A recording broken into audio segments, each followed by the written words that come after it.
Praise the lord. పునరుత్థానుడును మన ప్రభు అయిన యేసు క్రీస్తుల వారి ఘననామమునకు మహిమయు ఘనతయు ప్రభావమును చెల్లును గాక. ఆమేన్. హల్లెలూయా, హల్లెలూయా, హల్లెలూయా. ఈ ఉదయకాల సమయపు పునరుత్థాన దినపు దీవెనల కొరకు నాకు అత్యంత ప్రియమైన స్నేహితులారా, ప్రభుల వారి పరిశుద్ధమైన పాదముల యొద్దకు నేను మిమ్మలను ఆహ్వానిస్తూ ఉన్నాను.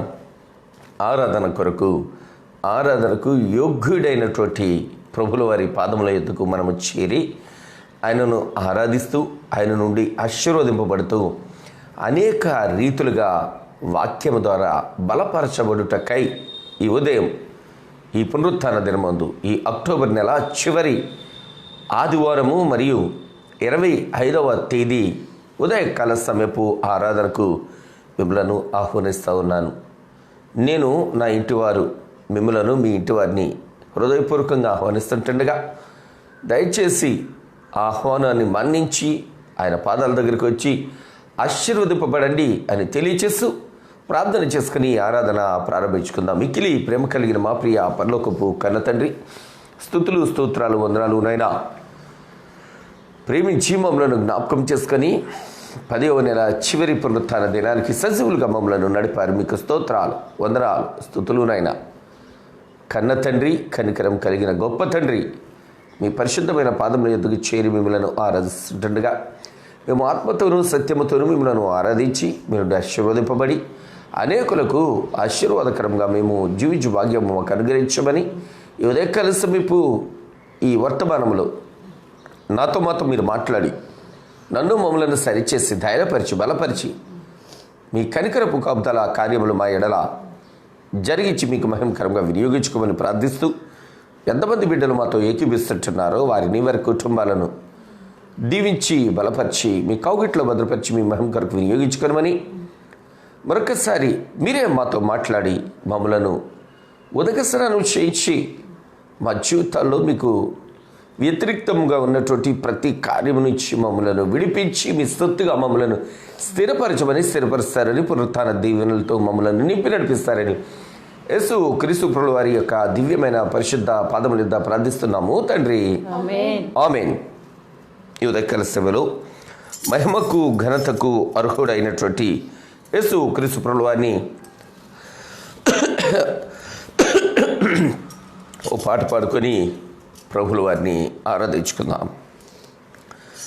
మహిమ ఘనతకు అర్హుడవు నీవే నా దైవమా, మహిమ ఘనతకు అర్హుడవు నీవే మా దైవమా, సృష్టికర్త ముక్తిదాత, సృష్టికర్త ముక్తిదాత మా స్తుతులకు పాత్రుడా, ఆరాధన నీకే, ఆరాధన నీకే, ఓ యేసయ్యా ఆరాధన నీకే, ఆరాధన నీకే, ఆరాధన స్తుతి ఆరాధన, ఆరాధన నీకే, ఆరాధన స్తుతి ఆరాధన, ఆరాధన నీకే, ఆరాధన నీకే, ఆరాధన నీకే, మా యేసయ్యా ఆరాధన నీకే, ఆరాధన నీకే. మన్నాను కురిపించినావు, బండ నుండి నీళ్ళిచ్చినావు, మన్నాను కురిపించినావు, బండ నుండి నీళ్ళిచ్చినావు, యెహోవా ఈరే చూచుకొనును, యెహోవా ఈరే చూచుకొనును, సర్వము సమకూర్చును, ఆరాధన నీకే, ఆరాధన నీకే, మా యేసయ్యా ఆరాధన నీకే, ఆరాధన నీకే, ఆరాధన స్తుతి ఆరాధన ఆరాధన నీకే ఆరాధన స్తుతి ఆరాధన ఆరాధన నీకే ఆరాధన నీకే ఆరాధన నీకే ఆరాధన నీకే ఆరాధన నీకే. వ్యాధులను తొలగించినావు మృతులను మరి లేపినావు వ్యాధులను తొలగించినావు మృతులను మరి లేపినావు యెహోవా రాఫా స్వస్థపరచును యెహోవా రాఫా స్వస్థపరచును నన్ను స్వస్థపరచును ఆరాధన నీకే ఆరాధన నీకే ఓ యేసయ్యా ఆరాధన నీకే ఆరాధన నీకే ఆరాధన స్తుతి ఆరాధన ఆరాధన నీకే ఆరాధన స్తుతి ఆరాధన ఆరాధన నీకే ఆరాధన నీకే ఆరాధన నీకే మా యేసయ్యా ఆరాధన నీకే ఆరాధన నీకే హల్లెలూయా. సర్వసృష్టికి కారణభూతుడైనటువంటి యేసు క్రీస్తు ప్రభువు వారి యొక్క పరిశుద్ధమైన పాదముల యొద్దకు చేరిన నాకు అత్యంత ప్రియమైన దేవుని పిల్లలారా, ఈ ఉదయకాల సమయపు వాక్య ధ్యానము కొరకై నిర్గమకాండము 17వ అధ్యాయము 6వ వచనం ఈ ఉదయకాల సమయంలో మనము ధ్యానించుటకు ఆయన పరమ పవిత్రమైన పాదముల యొద్ద పరిశుద్ధ గ్రంథాన్ని మనము వీక్షించుదాం. ఇదిగో అక్కడ హోరేబులోని బండ మీద నేను నీకు ఎదురుగా నిలిచెదను. నీవు ఆ బండను కొట్టగా ప్రజలు త్రాగుటకు దానిలో నుండి నీళ్లు బయలుదేరినని మోషేకు సెలవీయగా మోషే ఇశ్రాయేలీల పెద్దల కన్నుల ఎదుట అట్లు చేశాను.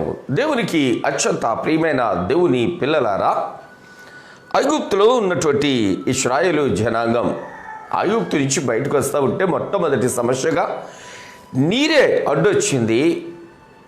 ఆ నీటిని పాయలుగా చేసి సృష్టికర్త అయినటువంటి దేవుడు ఆయన కనికరపు కబ్దల కార్యములతో నింపి చక్కని స్థితిలో వారిని ఎర్ర సముద్రమును దాటిపచ్చేసిన మీదట వారి జీవితంలో అనేక మార్లు నీటి సమస్య వస్తూ ఉంది. ఈ నిర్గమకాండము 17వ అధ్యాయము 6వ వచనం నుంచి మనం చూస్తూ ఉన్నప్పుడు ఈ 6వ వచనములో కూడా నీటి సమస్యకు దేవుడు పరిష్కారాన్ని చూపిస్తూ ఉన్నారు. ఒకసారి మనం ఆలోచన చేస్తూ ఉంటే ఎర్ర సముద్రం అడ్డు వచ్చింది, ఎర్ర సముద్రాన్ని వారు దాటారు. రెండో మారు చూస్తూ ఉంటే చేదైన నీరు వచ్చింది, చేదైన నీటిని మధురంగా మార్చారు దేవుడు. మూడో మారు చూస్తూ ఉంటే నీరే లేని పరిస్థితి వచ్చింది.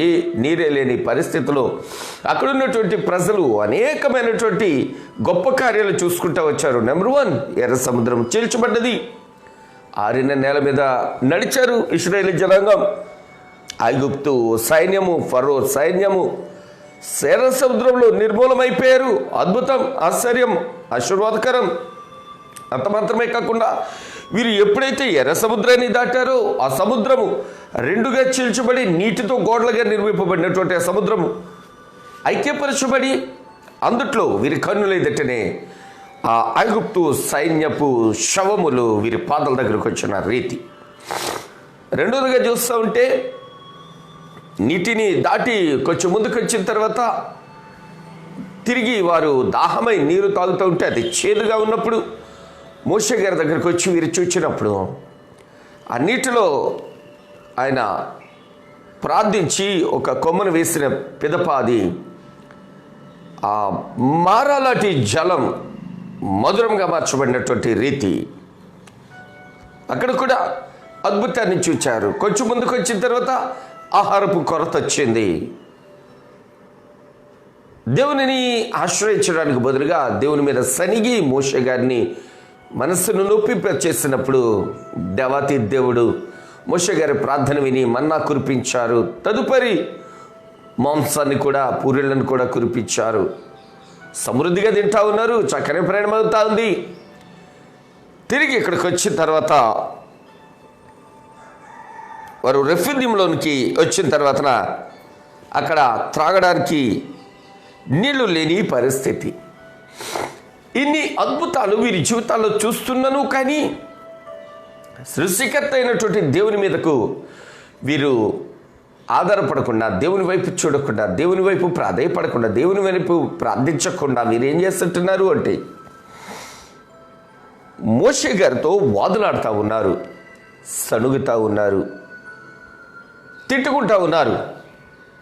మోషే గారు దేవుని ప్రార్థిస్తుంటారు, అయ్యా నువ్వు కొంచెం లేట్ చేస్తేనే వీళ్ళు రాళ్ళు ఇచ్చి కూడా చంపేసేలా ఉన్నారయ్యా అని దేవుణ్ణి బ్రతిమాలుకుంటారు. పిల్లలు ఆలోచన చేయండి. దేవుని దగ్గరకు వచ్చిన తర్వాత ఇప్పుడు మనం పాట పాడుకున్నాం, వ్యాధులు తొలగించే దేవుడు అని, స్వస్థపరిచే దేవుడని, సర్వాన్ని సమకూర్చే దేవుడని పాట పాడుకున్నాం. ఎప్పుడు వ్యాధి తొలగింపబడుతుంది అంటే వ్యాధి వచ్చిన తరువాత. పరిశుద్ధ బైబిల్ గ్రంథంలో మరియా మార్తల సోదరుడు అయినటువంటి లాజరుకు వ్యాధి వచ్చింది. యేసుక్రీస్తు ప్రభువు వారి దగ్గరికి ఇలా కబురు పెడతారు, అయ్యా నీవు ప్రేమించువాడు రోగి అయి ఉన్నాడు అని వారు కబురు పెడతారు. అంటే యేసుక్రీస్తు ప్రభువు వారు ప్రేమిస్తే రోగం రాకూడదు కదా, అది చాలామంది యొక్క లాజిక్. నేనంటాను, ఎవరిని ఎక్కువ ప్రేమిస్తామో ఒక్కొక్క మారు వారిని ఎక్కువ దండించాల్సి వస్తుంది. ఒక్కోసారి మీకు ఇలా చెబితే అర్థమవుతుంది. కొన్నిళ్లలో ఎలా ఉంటుందంటే, పిల్లలు అల్లరి చేస్తూ ఉంటే ఆ గృహయజమానురాల్ని కోపంగా ఏదో మాట్లాడతారు, అనగానే పిల్లలు కామ్ అయిపోతారు. ఈ గృహయజమానురాలికి ఆ యజమానికి మంచి అండర్స్టాండింగ్ ఉంటుంది. వాళ్ళు అల్లరి చేస్తున్నప్పుడు నిన్ను గసిరితేనే నువ్వేం ఫీల్ అవ్వకు, నేను గసిరిన వెంటనే వాళ్ళు కామ్ అవుతారు చూస్తుండే అని చెప్పి. అంటే కొన్ని సమస్యలు ఎందుకు వస్తాయంటే మిగిలిన వారికి సెటరేట్ చేయడానికి. సో ఇక్కడ వచ్చినటువంటి ఈ సమస్యలు అనేక సమస్యలను దాటించి తీసుకొచ్చినటువంటి దేవుని వైపు వీరు చూడకుండా, దేవుని వైపు ప్రార్థించకుండా, దేవుని వైపు చేతులు చాపకుండా మోషే గారిని తిట్టుకునేటటువంటి ఆ ఆలోచన విధానము వీరిది. సో దేవుని పిల్లలారా, వాక్యము దగ్గర మనము ఉన్నప్పుడు మన జీవితాలకు అనేకమైనటువంటి సమస్యలు వస్తూనే ఉంటాయి. యోబు గారి జీవితానికి రాలా, ఆయన నీతిమంతుడు అని వాక్యం అంటా ఉంది, నీతిమంతుడు అని. సో అట్లాంటి గొప్ప వ్యక్తికే సమస్యలు వచ్చినప్పుడు మనకు రావా అంటే తప్పగా వస్తాయి. ఇక్కడ చూస్తూ ఉంటే ఎర్ర సముద్రం దగ్గరేమో చాలా విస్తారంగా నీరుంది, కానీ అది ఉపయోగకరమైనటువంటి నీరు కాదు, సరిగదా మార్గానికి అడ్డుగా నిలిచినటువంటి నీరుగా కనబడతా ఉంది. తాగడానికి పనిచేయదు ఎర్ర సముద్రపు నీరు. అంత మాత్రమే కాకుండా వీరి ప్రయాణానికి అడ్డైనటువంటి నీరుగా కనబడతా ఉంటే దేవుడు ఆ అడ్డును తొలగించారు. తదుపరి బయటకు వచ్చిన తర్వాత మారా దగ్గర నీరున్నది, కానీ అది మధురమైనటువంటి నీరు కాదు, చేదైనటువంటి నీరుగా కనిపించింది. ఇక్కడికి వచ్చేసరికి అసలు నీరే లేని సమస్య. చాలా కుటుంబాల్లో బిడ్డలు లేని సమస్య, కొంతమందికి బిడ్డల వలన సమస్య. సో ఆ సమస్య వచ్చినప్పుడు దేవాతి దేవుడు మోషే గారితో అంటా ఉన్నారు. 6వ వచనం నుంచి మనం చూస్తూ ఉంటే, ఇదిగో అక్కడ హోరేబులోని బండ మీద నేను నీకు ఎదురుగా నిలిచెదను, నీవు ఆ బండను కొట్టగా ప్రజలు త్రాగుటకు దానిలో నుండి నీరు బయలుదేరునని మోషేతో సెలవిస్తుంటున్నారు. నువ్వెప్పుడైతే ఆ బండను కొడతావో అప్పుడు నీరు బయలుదేరుతుంది. ఈరోజు మన సమస్య వచ్చినప్పుడు మన కన్నులు ప్రభువుల వారి పాదాల దగ్గర, మన చేతులు ప్రభువుల వారి పాదాల దగ్గర ఉండాలి. మనం ఎప్పుడైతే ఆ పాదాలు తాకుతామో, ఆ పాదాలను ముడతామో, ఆ పాదాల దగ్గర మన శిరస్సును ఉంచుతామో, మన సమస్యకు సమాధానమును, మన సమస్య నుంచి విడుదలను దేవాతి దేవుడు అనుగ్రహించడానికి సిద్ధంగా ఉన్నారు. స్తోత్రం చెల్లిందాం. అట్లాగా చేయడానికి బదులు ఈ సమస్యకు పరిష్కారాన్ని మనం వెతుక్కుంటూ ఉంటాము. దేవుడు చెప్పింది చెప్పినట్లుగా చేయడానికి మనం ముందుకు రావాలి. మోషే గారు ఈ అధ్యాయంలో చూస్తూ ఉంటే 7వ వచనంలో అప్పుడు ఇశ్రాయేలీలు చేసిన వాదమును క్షమించాలి బయలుదేరిన మోషేతో సెలవీగా, మోషే ఇశ్రాయేలీల పెద్దల కన్నుల ఎదుట అట్లు చేశాను. దేవుడు ఏమి చెప్పారు దానిని చేయడానికి మోషే గారు అక్కడ చక్కగా తన విధేయతను చూపిస్తుంటున్నారు. దేవుని పిల్లలారా, గొప్ప ప్రవక్త అయినటువంటి మోషే గారు దేవుడు ఏది చెబితే అదే చేస్తా అన్నట్లుగా చేస్తుంటున్నారు. ఈ ఉదయకాల సమయంలో నీవు ఎంతటి వ్యక్తివైనను కానీ దేవుడు ఏమి చెబితే అదే చేయడానికి ముందుకు రావాలి. ఆయన చెప్పినట్లుగా మాత్రమే చేయాలి. ఆ బండ అయినటువంటి ఆ ప్రదేశానికి పెద్దలను తీసుకుని వచ్చి వారి కన్నుల ఎదుట ఆయన చేతిలో ఉన్నటువంటి ఆ కర్రతో ఎప్పుడైతే ఆయన కొట్టడం జరిగిందో అందుట్లో నుంచి నీరు రావడం ప్రారంభమైంది. మరో సందర్భంలో మనం చూస్తూ ఉంటాం. సంఖ్యాకాండంలో 20వ అధ్యాయంలో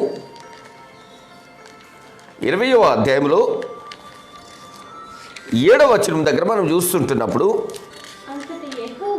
అంతటా యెహోవా మోషేకు ఇలాగూ సెలవిచ్చెను, నీవు నీ కర్రను తీసుకొని నీవును నీ సహోదరుడైన అహరోనును ఈ సమాజమును పోగు చేసి వారి కన్నుల ఎదుట ఆ బండతో మాట్లాడము, అది నీళ్లునిచ్చును. నీవు వారి కొరకు నీళ్లను బండల నుండి రప్పించి సమాజమునకును వారి పశువులకును త్రాగుటకు ఏమో.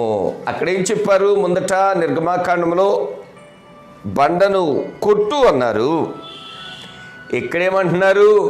బండతో మాట్లాడు, సరిపోద్ది. బండతో మాట్లాడు. ఎవరు ఈ బండ అంటే కొరింథీయులకు రాసిన మొదటి పత్రికలో అపోస్తలుడైన పౌలు గారు ఆ బండను గురించి చాలా చాలా చక్కగా ఆయన వివరిస్తూ అంటారు. 10వ అధ్యాయము 4వ వచనంలో, అందరూ ఆత్మ సంబంధమైన ఒకే పానీయమును పానము చేసిరి, ఎలయనగా తమ్మును వెంబడించిన ఆత్మ సంబంధమైన బండలోనిది త్రాగిరి, ఆ బండ క్రీస్తే. స్తోత్రం చెల్లించుదాం. హల్లెలూయా, హల్లెలూయా, హల్లెలూయా. క్రీస్తు అనే బండ దగ్గర మన యొక్క బాధను వ్యక్తపరిస్తే, ప్రభువా మా స్థితి ఇదయా, దేవా మా స్థితి మీకు తెలుసయ్యా, మా ఎడల దయ చూపయ్యా, మా ఎడల కనికరం చూపయ్యా, మా ఎడల కరుణ చూపయ్యా అని నీ సమస్యను ఆ బండ దగ్గర చెప్పుకుంటే చాలు అంటూ ఉన్నారు. కనీసం నీ చేతిలో ఏమి ఉండనవసరంలా, అక్కడేమీ అర్పింపనవసరంలా, అక్కడేమో కొట్టనవసరంలా, తాకనవసరంలా, ఏమీ చేయనవసరంలా. ఆ బండతో నీ సమస్యను చెప్పు. వాక్యము సెలవిస్తున్నటువంటి మాట. క్రీస్తు అనేటటువంటి బండతో ఈ అరణ్యపు జీవితంలో మన యొక్క ప్రయాణము అరణ్యపు జీవితం కావచ్చుగాక, లేకుంటే ఐగుప్తు ఇనప కొలుము కూడా కావచ్చు, మన కొరకు ఎవరో వచ్చి ప్రార్థిస్తారు, ప్రాధేయపడతారు, ఎవరో కార్యం చేస్తారని వారి వైపు కాకుండా మనము మన సమస్యను ప్రభుల వారి పాదాల దగ్గరకు చేరి ప్రభుల వారితో నేరుగా మనం చెప్పగలిగితే మిగిలిన వారికి మనకు ఉన్నటువంటి ప్రత్యేకత ఏంటి అంటే కనుక మన ప్రభుల వారితో మనకు నేరుగా యాక్సెస్ ఉంటుంది. డైరెక్ట్గా మనం మాట్లాడి తండ్రి అని పిలుస్తూ మన యొక్క సమస్యను చెప్పుకునే ఒక గొప్ప ధన్యత యేసు క్రీస్తు ప్రభువు వారు మనకు అనుగ్రహించారు. ప్రభువుకు మహిమ కలుగును గాక. అంత ప్రేమ కలిగిన దేవుడు ఆయన. మీ సమస్య ఏదో నేరుగా నాతో చెప్పండి. ఎవరు మధ్యవర్తులు అవసరంలా. మిగిలిన వారందరికీ మధ్యవర్తులు ఉండాలి సుమా. మిగిలిన వారందరికీ మధ్యవర్తులు ఉండాలి. ఇశ్రాయేలు సర్వసమాజానికి మధ్యవర్తిగా మోషే గారు ఉన్నారు. ఈరోజు నీకు నాకు మధ్యవర్తిగా క్రీస్తు ప్రభువు వారే ఆకాశము అనే సింహాసనాన్ని విడిచి ఈ భూలోకానికి వచ్చి నీకు నాకు మధ్యవర్తిగా ఆయన కలువరి శిలువ మీద ఉన్నారు. ఆయన ఈ ఉదయకాల సమయంలో నీకు నాకు చెప్తున్నటువంటి అద్భుతమైనటువంటి మాట ఏంటి అంటే కనుక, నీవు నాతో చెప్పు, నేను తండ్రితో చెప్పి నీ కార్యాలన్నీ నేను సఫలం చేస్తానంటా ఉన్నారు ఆయన. ఆయనే మన కార్యములన్నీ సఫలం చేయడానికి సిద్ధంగా ఉన్నారు. ఆ బండ దగ్గరికి వెళ్ళి మన బాధలన్నీ బండకు చెప్పగలిగితే, మోకరించి క్రీస్తు ప్రభువా మా బాధిదై, మేము ఇంతవరకు బిడ్డలు లేక బాధపడ్డాము, ఇప్పుడు బిడ్డలు కలిగి బాధపడుతుంటున్నాము. ఇక్కడ ఇంతవరకు ఆస్తులు లేక బాధపడ్డాము, ఇప్పుడు ఎందుకు సంపాదించానని బాధపడుతుంటున్నా. ఎంతవరకు ఆయుష్ లేదని బాధపడ్డాను, ఎందుకు ప్రభువా ఈ ఆయుష్కాల దినాలు అన్నట్లుగా ఉంది నా జీవితం. ఎంతవరకు వివాహం కాలేదని బాధపడ్డాను, ఇప్పుడు వివాహమై బాధపడుతున్నాను. ఇంతవరకు ఉద్యోగం లేక బాధపడ్డాను, ఇప్పుడు ఉద్యోగము ఎందుకు వచ్చిన ఉద్యోగం అని బాధపడుతుంటాను. నీ సమస్య ఏదైనా ప్రభువుల వారి పాదాల దగ్గరికి వచ్చి ప్రార్థించి ప్రాధేయపడి ఆయనకి చెప్పగలిగితే క్రీస్తు అనే ఆ బండ నీకు సమాధానం ఇవ్వడానికి సిద్ధంగా ఉంది. ఈ పునరుత్థాన దినమందు ఆ బండతో ఆత్మ సంబంధమైనటువంటి ఒకే పానీయమును తాగినటువంటి ఆ ప్రజలు ఎలాగైతే తృప్తి పొందారో అట్లాగా నీవు తృప్తి పొందాలి అంటే ఆ క్రీస్తు అనే బండతో నీ సమస్యలను చెప్పుకోవడానికి ఉదయకాల సమయంలో ప్రభువుల వారి పాదాల దగ్గరకు రావాలి. ఆయన ఆత్మ గనుక ఆయనను ఆరాధించేవారు ఆత్మతోనూ సత్యంతోనూ. చాలామంది మందిరాల్లో ప్రార్థన చేయడానికి ఇష్టపడతారు.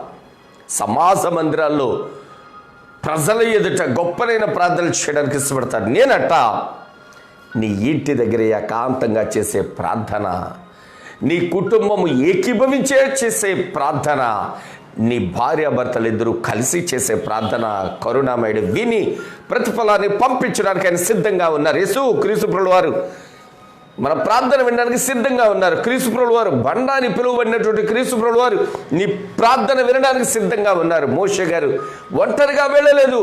ఒక సమయంలో అహరోను మోషే గారు కనపడ్డారు, మరో సమయంలో ఆ సమాజపు పెద్దలు మోషే గారు కనిపించారు. ఈరోజు మనం ఎప్పుడైతే కుటుంబంగా ఏకీభించి ప్రార్థిస్తామో, లేక మందిరాల్లో కానీ లేక భార్యాభర్తలుగా కానీ ఏకీభించి ప్రార్థిస్తామో, అక్కడ అద్భుతం చేయడానికి దేవుడు సిద్ధంగా ఉన్నారు.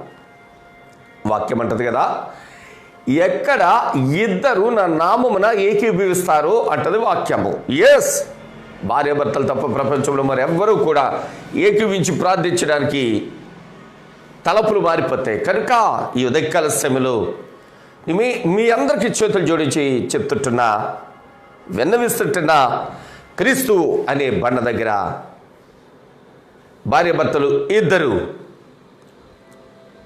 ఆత్మస్వరూపి అయినటువంటి దేవుని దగ్గర మీ ఆత్మలను కుమ్మరించండి, ఆశీర్వదింపబడండి. కుటుంబాలుగా కలిసి మీ సమస్యలను ప్రభువుల వారి దగ్గర విన్నవించండి. సమస్య నుంచి విడుదలను, సంతోషమును పొందండి. అట్టి కృప పరిశుద్ధాత్మ దేవుడి ఉదయకాల సమయంలో మనకు అనుగ్రహించిన రీతిలో ప్రార్థన చేసుకుందాం. అన్ని లక్షల జనాలకు సమాధానమును సహాయమును ప్రసాదించిన దేవుడు నా ప్రార్థన విని మనకు మన కుటుంబాలకు కూడా ఆయన సేద తీర్చడానికి ఇష్టపడతా ఉన్నారు, మేలు చేయడానికి ఇష్టపడతా ఉన్నారు, దీవెనకరమైన పరిస్థితిని ప్రసాదించడానికి ఇష్టపడతా ఉన్నారు. ప్రార్థన చేసుకుందామా? మిక్కిలి ప్రేమ కలిగిన మా ప్రియ పరలోకపు కన్న తండ్రి, మీ ప్రజలైనటువంటి ఇశ్రాయేలీలను మీ కౌగిట్లో భద్రపరిచి క్షేమంగాను సురక్షితంగాను కనాను చేర్చినవాడా మీకు వందనాలు. ఈ లోకము అనేటటువంటి అరణ్యంలో మేము చేస్తుంటున్నటువంటి ప్రయాణంలో అనేకమైనటువంటి ఇబ్బందులు మేము చూస్తూ ఉన్నాం తండ్రి. దైవమా, మా ప్రతి సమస్యలను మీ పాదాల దగ్గరకు మేము చేరి ప్రార్థించి ప్రణమిల్లి ప్రస్తుతించి మీ నుండి ఆశీర్వదింపబడి భాగ్యం అనుగ్రహించాడు ప్రభా. మోషే గారిని కొట్టమని చెప్తుంటే కొట్టడానికి ఇష్టపడుతుంటున్నారు, మాట్లాడమని చెప్తుంటే మాట్లాడడానికి ఆయన ముందుకు వస్తుంటున్నారు. ప్రభా, మేము కూడా మీ వాక్యానుసారంగా జీవిస్తూ వాక్యములో బ్రతుకుతూ వాక్యమై ఉన్న మీ దగ్గర మా సమస్యలను విన్నవించుకొని మీ నుండి సహాయమును సమాధానమును పొందుకొని ఆశీర్వదింపబడు భాగ్యము అనుగ్రహిస్తారని ఉదయకాల సమీప ఆరాధనలో మీరే మాతో మాట్లాడి మా సమస్యలకు సమాధానమును సహాయమును మీరే అని తెలియచేసినందుకు ఇశ్రాయేలు సైన్యమునకు ముందు నడిచిన దైవమా మీకు స్తుతి స్తోత్రాలు వందనాలు చెల్లిస్తూ ఈ ఉదయకాల సమయంలో కొంతమంది బిడ్డలైతే జన్మదినాలు వివాహ దినాలు శుభకార్యములు జరిపించుకుంటున్నారు. కృపాక్షేమములను అనుగ్రహించమని సార్వత్రిక సంఘాలలో ప్రపంచంలో జరుగుతుంటున్న ఆరాధనలో మీరే తోడేయండమని ప్రపంచానికి దేశానికి రాష్ట్రానికి జిల్లాకు మండలానికి పట్టణాలకు గ్రామాలకు శాంతి సమాధానమును ప్రసాదించమని ఆరోగ్యమును ఆయుష్ను అనుగ్రహించమని ఈ ఉదయం మాతో కలిసి వర్తమానాలు వీక్షిస్తుంటున్న బిడ్డలకును వీక్షించబోతుంటున్నటువంటి బిడ్డలకు ఆరాధనకు యోగ్యుడా అర్హుడా పూజ్యనీయుడా పరమ తండ్రి మీరే సహాయమును సమాధానమును అనుగ్రహిస్తారని ఈ ఉదయకాల సమయపు పునరుత్థాన దినపు దీవెనలు మాపై మెండుగా నిండుగా కుమ్మరించమని ఈ వారంలో జరగబోతున్నటువంటి ప్రతి పరిచర్యలను మీరే తోడండి మీ మహిమ కొరకు మమ్మల్ని వినియోగించుకోరమని యేసు క్రీస్తు ప్రభువు వారి పరిశుద్ధ పాదముల యొద్ద ప్రార్థిస్తున్నాము తండ్రి.